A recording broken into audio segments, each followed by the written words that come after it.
Today we are going to be discussing a little bit about key performance indicators. Key performance indicators are very important in the laboratory because without this we can't track the performance of your clinic or performance of the lab, right? And without tracking the performance we can't take any corrective action. We can't make out in the sense that whether we want to do troubleshooting or not, whether something's going wrong in the lab or not. And that's one of the reasons why we basically try and track these key performance indicators. Okay, so the alpha consensus came out quite a few years back, which has given us a set of important indicators. They are divided into three parts: reference indicators, performance indicators, and key performance indicators. Okay, so reference indicators are basically, we're only going to talk about the eggs which are coming into the laboratory, and it gives us a little bit knowledge about what's happening with the stimulation. So when I talk about reference indicators, the first one is the number of eggs that you are recovering, and the second one is the number of M2s that you would get at the time of ICSI. So the first performance indicator, which is the number of eggs that you're recovering, it's basically telling us how the clinician is performing the procedure, in the sense that whether they're doing the pickup properly or not, whether your suction pump is working properly or not. Again, it could also tell us a little bit about the stimulation. How will it tell us about the stimulation? In the sense that if we are aspirating more smaller follicles, because most of the times all of these indicators will only count follicles which are more than 14 mm in size. So if you are aspirating more smaller follicles, you are going to get a less number of oocytes as compared to the follicles that you aspirated. So that's again another important thing to consider when we are talking about the number of oocytes recovered. Maturation rate, or the proportion of M2s at the time of ICSI, is again telling us about stim. So whether the number of days of stimulation was adequate or not, that's one thing that we'll figure out with this performance indicator. And the second thing that we'll figure out is again if we've taken out more smaller follicles, because it's again the smaller follicles which are going to give you GVs or immature eggs, right? So this is something that we want to consider. The benchmarks for this is, for the recovered oocytes is about 80 to 95%, and for the M2 oocytes is 75 to 90%. Coming to the performance indicators, there are 5 performance indicators apart from these reference indicators, and this basically tells us, again, it's not something that's mandatory to assess in the laboratory, but if you do it, it'll tell you a little bit about the smaller procedures in the laboratory. So the first one is sperm motility after preparation. So we know that whenever we're preparing a semen sample, we would want to get the best motility post-wash.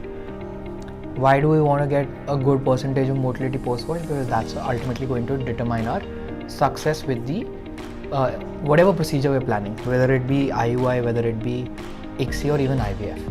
Now, a benchmark for sperm motility is 90%, and best practices you should be able to get 95% motility post-wash.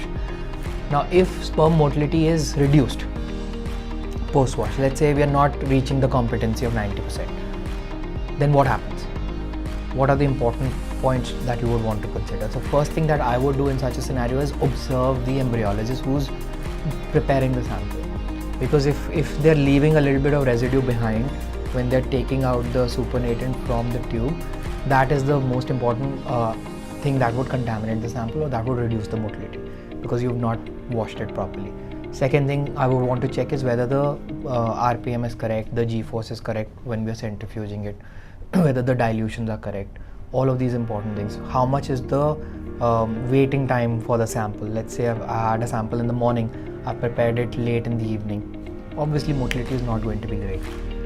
So these are certain important factors that I will check if my post-wash motility is going less than 90%. Second is polyspermy rate. Now this is something which you would only get with IVF. Generally acceptable limit for polyspermy is 6%, right? Now if we are getting more than 6% in these scenarios, first thing that we would probably consider is that we're putting more sperms in the droplet. That is one of the reasons why we would get polyspermy. Second thing that I would want to consider is that I would want to shift to a short insemination protocol if I'm getting more polyspermy in conventional or long insemination protocols. We would also want to look at abnormal fertilization, let's say 1 PNs and 3 PNs in the laboratory. Generally acceptable is less than 3%. This basically tells us about the quality of the gametes, right? So that's again something that you can figure out. Good blastulation rate or good quality blastocyst on day 5. I consider this as a very important KPI, but in the Vienna consensus, this is just a performance indicator. But in our lab, we use this as an important KPI because this is the rate that will tell us how many blastocysts are usable, right? So let's say I'm getting 60% blastulation, but I'm only getting 20% good quality blastocysts. So it's not telling me that, it's just telling me that my lab is not performing adequately and I have to improve my lab standards.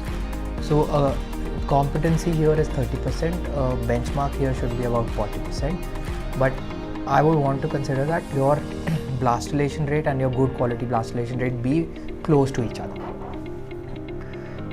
When we come to the KPIs now, these are a list of about 10-12 parameters that you would want to really mandatorily assess in the laboratory.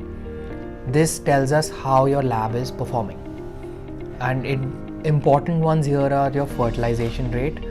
Again, I would want to achieve a benchmark of about 80% fertilization with ICSI. I would also want to achieve about 75 fertilization rate with IVF. If this is going down, my embryologist is not working properly. So the first thing that we will check is how the procedure is being done. What are the other factors that can actually reduce fertilization rate? It could be dependent on the patient, it could be dependent on your culture conditions, it could also depend on the quality of the lab. So these would be other things that I would consider. Whenever we are doing KPI assessments, I think one of the most important things that we have to consider is that KPI should only be calculated for your good prognosis patients.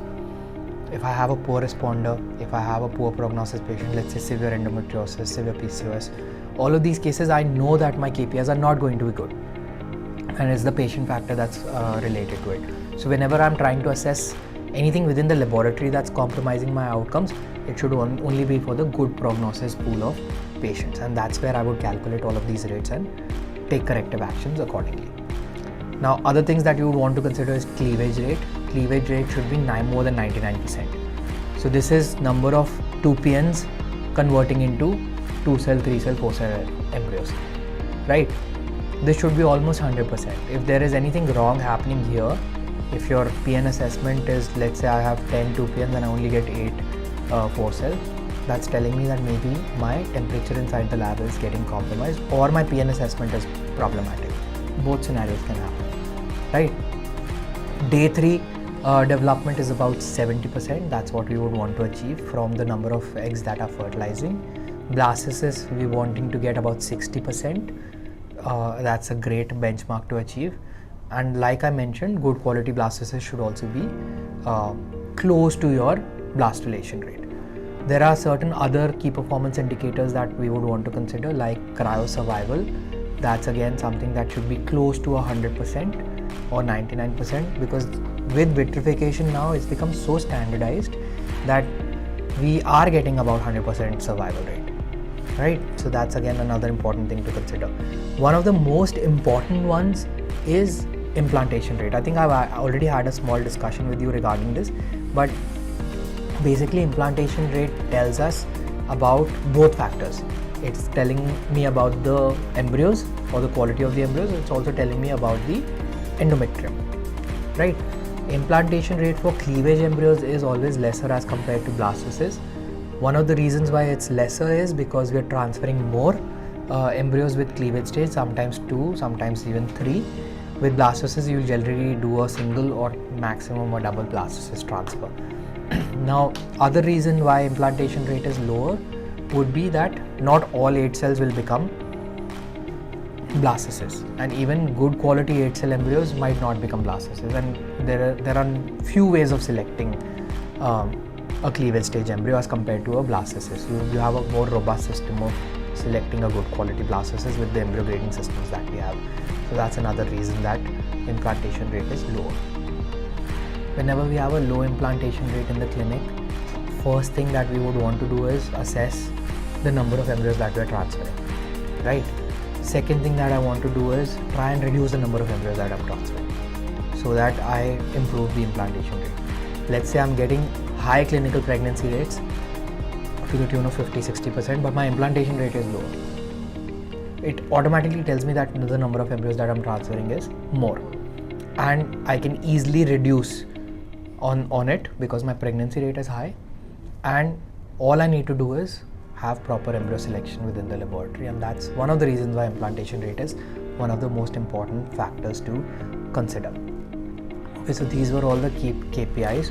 How do you generally monitor KPIs? You would want to create Excel sheets. You can create Excel sheets with daily monitoring, where as soon as the day is over, you feed in all of the data. Let's say I've fed the number of eggs, I will feed in the number of M2s, number of fertilized ones, 2 cell, 3 cell, 4 cell, etc. And it will automatically give me a chart. So I can do daily monitoring. So you can go back into the lab and you can see how we do a daily assessment. Otherwise, if you're a smaller clinic, then I would want that at least you are doing a quarterly assessment for your KPIs. You should want at least a pulled in data of about 40-50 cycles before you start assessing the KPIs, right? In case of good blast rate, does every lab have their own parameters of a definition of a good blast? So whenever we are talking about good blastocysts, we are looking at 3 BB or above. That's what we would want to achieve, because these are the ones that we can cryopreserve and these are the ones that we can transfer with ease without much worry. So that's what we would want to consider. It's all very standardized because we have the Istanbul consensus, which now guides us about embryo grading, right? So it would be 3 BB or above.